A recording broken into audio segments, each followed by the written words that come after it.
Sasa president amekuwa ni mtu ya matusi. Leo naambiwa amekuwa Bungoma, ametukana Rigathi Gachagua.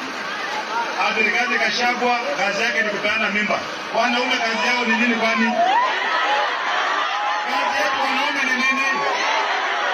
Ni kupeana mimba. Kwanza makosa iko wapi?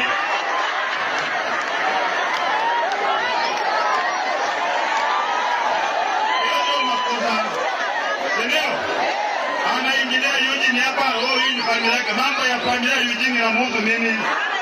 Yeye focus kwa masuala ya kitaifa, hiyo ndio kazi yake. Mambo ya kuchunguza nini nafanyia kwa boma ya mtu, sio biashara yake. Mwambie wajane na Eugene, ndio? Eugene akioza na ozea sisi marani wetu. Haozai mtu mwingine ama namna gani? Ama sisi tunalalamika? Yeye analalamika kama nani?